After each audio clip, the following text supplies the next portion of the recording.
Graça e paz, queridos.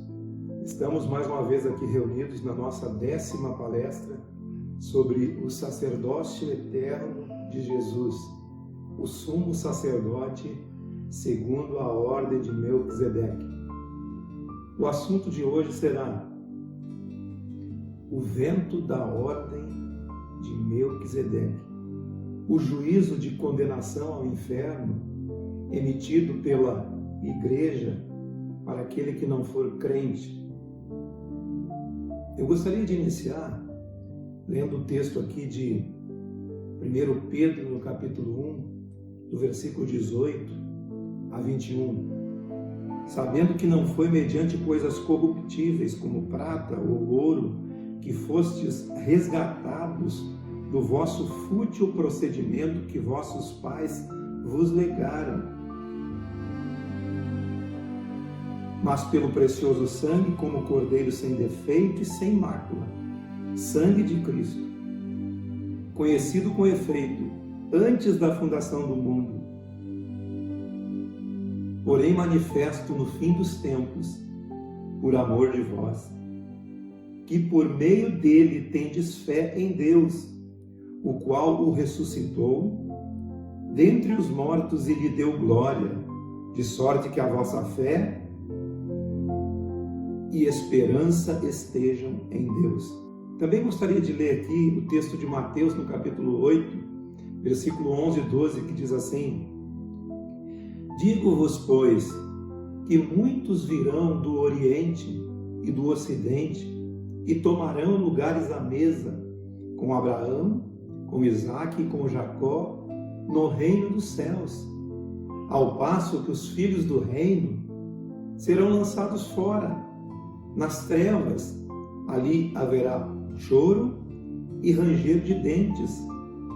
Para começar esse assunto, do vento dessa ordem de Melquisedeque, sobre esse tema, sobre esse julgamento que os religiosos emitem em relação àqueles que não forem isso ou aquilo, eu gostaria de fazer uma pergunta para você. Você já deve ter ouvido alguma vez na sua vida a frase: uma pena que fulano de tal vá para o inferno. Ele é uma pessoa tão boa. Ele vai para o inferno porque não pertence à minha igreja. Ele vai para o inferno porque ele é católico. Ele vai para o inferno porque ele é de uma outra religião. Você já deve ter ouvido expressões desse tipo. Ele presta culto a outros deuses. São pessoas presunçosas que mencionam esse tipo de assunto, que falam essas palavras. Esse tipo de declaração nos choca, porque a gente conhece muita gente boa, muitas pessoas maravilhosas como seres humanos maravilhosos no mundo inteiro, sejam elas cristãs, sejam elas de outras religiões, sejam elas católicas ou de qualquer credo, ou não creiam em nada, mas eles são seres humanos maravilhosos. Eles amam, eles respeitam, eles tratam bem as pessoas, eles amam o próximo, eles respiram uma alegria digna, eles são suaves, são leves, enfim, são pessoas boas de você estar ao lado deles. Você se sente bem, você se sente agradável no lado dessas pessoas. Tais observações, portanto, nos deixam perplexos diante da nossa presunção mesmo e diante de uma realidade não muito entendida pelas pessoas que se dizem religiosas. Na verdade, quando nós encontramos o Evangelho, sabemos que o Evangelho faz uma obra profunda no nosso interior e nós mergulhamos nessa graça, nessa consciência do Evangelho, para dentro mesmo do Evangelho, e nós temos uma conversão de fato na nossa vida. A gente muda, nossos valores mudam, e as pessoas que de fato nos conheceram anteriormente, elas sabem que nós tivemos uma conversão verdadeira, porque veem porque veem em nós uma mudança de proceder, de andar. Por outro lado, também recebemos esse espírito de rejeição de pessoas de outras religiões, pelo fato de nós andarmos de uma forma diferente das práticas religiosas deles. Precisamos entender que a humanidade de uma pessoa é muito maior que os pressupostos religiosos que a condicionaram. Existem muitas pessoas que são influenciadas por essa humanidade das pessoas. Agora, você olhando para Jesus, Jesus via tudo com uma absoluta humanidade. Existem pessoas de toda sorte, de toda mente e de tantas visões da vida, pessoas intelectuais, artísticas, pessoas inteligentes, e assim você conhece na vida todo tipo de pessoa. O mais chocante é que nós observamos no nosso meio religioso a facilidade que as pessoas têm de julgarem as outras pessoas e emitir juízo condenatório, sem compreender de fato o espírito que o Evangelho professa, o espírito que o Evangelho eterno de Jesus professa em relação a qualquer ser humano. Muitas pessoas nos procuram e perguntam: o que vai acontecer com os índios? O que vai acontecer com aqueles que nunca ouviram falar de Jesus? O que vai acontecer com aqueles que nunca ouviram o Evangelho? O que vai acontecer com aqueles que não receberam o Evangelho como nós recebemos? Através da Bíblia, da Palavra de Deus, através dos ensinos nas igrejas, através de tantos outros meios cristãos do Ocidente que nós temos. Como isso vai acontecer? Como as pessoas serão alcançadas ou salvas se elas não são batizadas, se elas não estão no ambiente da igreja, se elas não estão nos ambientes de culto, se elas não estão congregando em algum lugar? São essas perguntas que vêm em todo momento. A partir desses questionamentos, é aí que entra a ordem de Melquisedeque, é aí que entra o sacerdócio eterno de Jesus, é aí que entra o Evangelho eterno de Jesus, é aí que entra o Espírito do Evangelho, o Espírito de Jesus. Nós devemos ter a percepção que Jesus era maior que tudo isso. Jesus era maior do que tudo aquilo que em Abraão estava proposto. O que estava proposto em Abraão? Como disse em outras palestras, o que estava proposto em Abraão é que a revelação do Cristo eterno entrasse para dentro da história por intermédio da genealogia de Abraão, o pai da fé, dentro da geografia de Israel, dentro da geografia por onde peregrinou Abraão e culminou com a nação de Israel. Jesus era muito maior do que essa proposta em Abraão.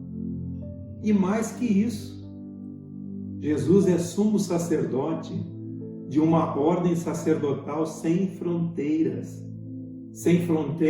de nenhuma natureza. Pois isso é o que está dito a respeito dele nos trechos lá de Gênesis 14, Salmo 110, Hebreus capítulo 7. Essa é a luz sobre esses questionamentos. O espírito da ordem de Melquisedeque é esse.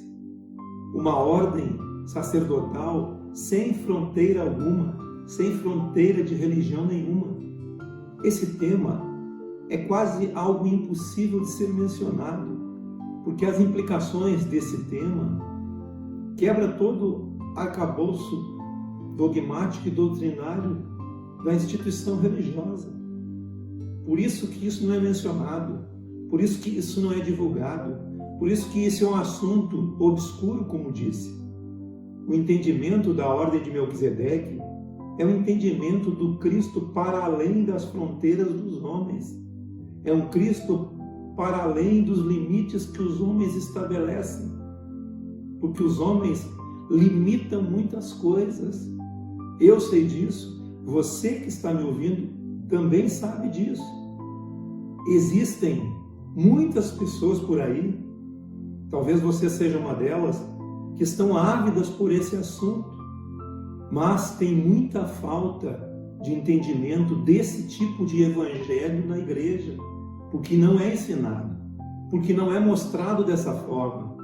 Por isso que as pessoas não compreendem e acham estranho isso ser mencionado. Mas antes de tudo isso, Jesus é. Antes de qualquer mundo, Jesus é. Antes da Escritura, Ele é o Verbo de Deus. Ele é a própria Palavra de Deus. Ele é antes da escrita. Quando nós lemos a Palavra de Deus, a partir do Espírito de Jesus, o nosso entendimento a respeito desse assunto começa a mudar. Porque nós começamos a crescer na percepção do Evangelho eterno, segundo a ordem de Melquisedeque, segundo o Espírito de Cristo, que é conforme esse sumo sacerdote, esse tipo de Jesus que a Escritura nos mostra e nos aponta. Porque Jesus tem um sacerdócio eterno. Com a falência do sistema religioso, não haverá nenhuma outra maneira de se compreender o Evangelho que não seja nesse espírito. Não dá para ter a percepção do Evangelho se não for compreensível dessa forma, em qualquer lugar do planeta. Como o texto que eu li no princípio, muitos virão do Oriente, do Ocidente, e assentar-se-ão à mesa com Abraão, com Isaac, com Jacó, no reino de Deus. Esse é o espírito da ordem de Melquisedeque. Esse é o espírito do Evangelho eterno. Esse é o espírito do Evangelho segundo Jesus Cristo. Chegou a hora, minha gente, de você dizer cada vez mais claro e anunciar esse entendimento acerca desse Cristo sem fronteiras, sem limites. Este Cristo que é o sumo sacerdote de toda a criação, de todas as criaturas, de todos os universos possíveis. Afinal, o Cordeiro de Deus foi imolado antes da fundação do mundo. E é por essa razão que o Cristo eterno se manifestou entre nós. Esse Cristo, segundo a ordem de Melquisedeque, é o Cristo de todos e não de alguns, e não de nichos religiosos. Ele é o Cristo de todos. Ele é o Salvador de todo mundo, mas especialmente dos fiéis. Quem é maior? Adão ou Jesus, o segundo Adão? Abraão e sua descendência? Ou aquele que abençoa a descendência de Abraão, que não tem genealogia, não tem princípio de dias, não tem fim de existência, não tem uma geografia definida? Pois se o primeiro Adão é maior que o segundo, o homem está perdido e o pecado permaneceu para sempre. Se Abraão é maior que Melquisedeque, então quem não é da descendência de Abraão está perdido para sempre. Porque a salvação é segundo o pedigree, porque a salvação é segundo a geografia, a genealogia, segundo a descendência de Abraão. Embora o Cristo eterno, encarnado em Jesus, que estava na descendência de Abraão, ele é o Cordeiro de Deus que tira o pecado do mundo. Mas antes de ser o Cordeiro imolado na cruz do Calvário há mais de 2000 anos, ele é o Cordeiro morto desde a fundação do mundo, antes de todos os universos possíveis.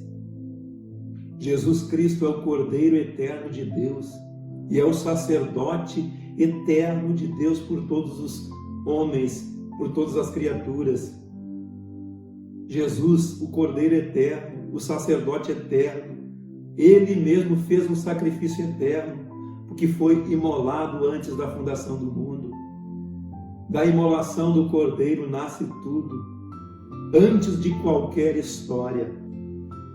Antes da história de Abraão, e por intermédio da descendência de Abraão, o Cristo eterno foi carregado para dentro da história humana, pela genealogia de Abraão.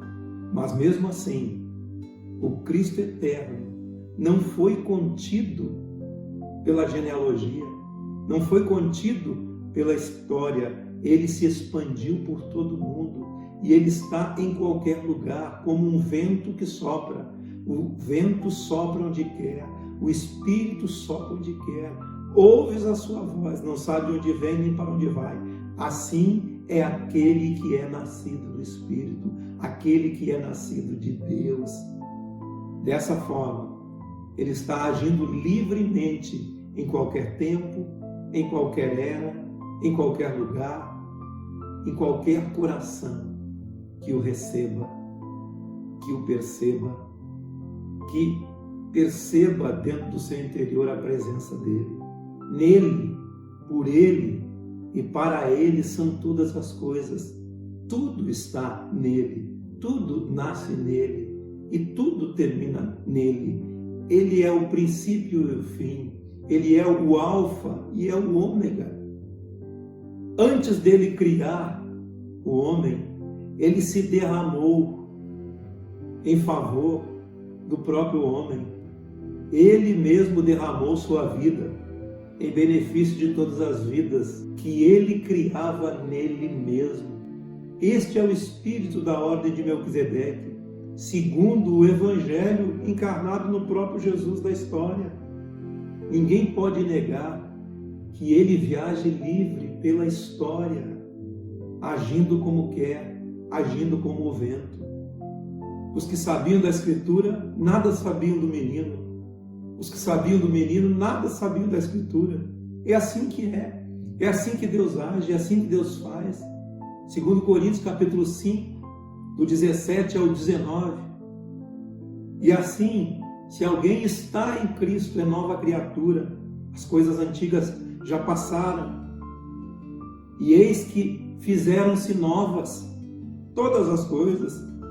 Ora, tudo provém de Deus, que nos reconciliou com Ele, consigo mesmo, por meio de Cristo, e nos deu o ministério da reconciliação. A saber, que ministério é esse? Deus estava em Cristo, reconciliando consigo o mundo, não imputando aos homens as suas transgressões, e nos confiou a palavra da reconciliação. Em Cristo todo mundo está reconciliado. Aquele que está em Cristo é nova criatura. É hora e é tempo de você anunciar a Jesus fora das ataduras da religiosidade, fora das fronteiras da religião, fora das fronteiras dos homens. É hora de nós ensinarmos o significado do Evangelho e o Espírito do Evangelho, a consciência do Evangelho e da Boa Nova a todos os homens, inclusive a cristãos que não têm essa consciência ainda. É hora de falar do Espírito da graça de Deus em Cristo Jesus. Falar no fato de que a criação, ela ocorreu num ambiente de redenção, num ambiente de graça. As gerações que estão presentes hoje na Terra e as que ainda virão, elas precisam compreender esse Espírito, porque não há nenhuma outra maneira de se compreender o Evangelho de Jesus se não for debaixo dessa graça e desse Espírito, segundo o sacerdócio eterno de Cristo Jesus, segundo o sacerdócio eterno do Jesus, que é segundo a ordem de Melquisedeque. O que você precisa realmente saber é, como lemos nesse texto aqui de Coríntios, Deus estava em Cristo, reconciliando consigo mesmo o mundo inteiro, não imputando aos homens as suas transgressões, mas o redimindo, o trazendo para si, o trazendo de volta, debaixo desse Espírito de graça. Quanto mais você crer nisso, mais paz haverá dentro do seu interior, porque a graça de Deus é melhor que a vida. A graça de Deus nos traz paz, nos traz refrigério, nos traz regozijo. A graça de Deus nos traz segurança, segurança de salvação, sem nenhum tipo de julgamento de qualquer que seja o religioso ou credo religioso que nos julgue, porque em Cristo nós estamos libertos. Deus nos reconciliou através de Cristo Jesus, de uma vez por todas. Por isso anuncie o Evangelho eterno de Jesus Cristo a toda criatura, em nome de Jesus. Amém, queridos?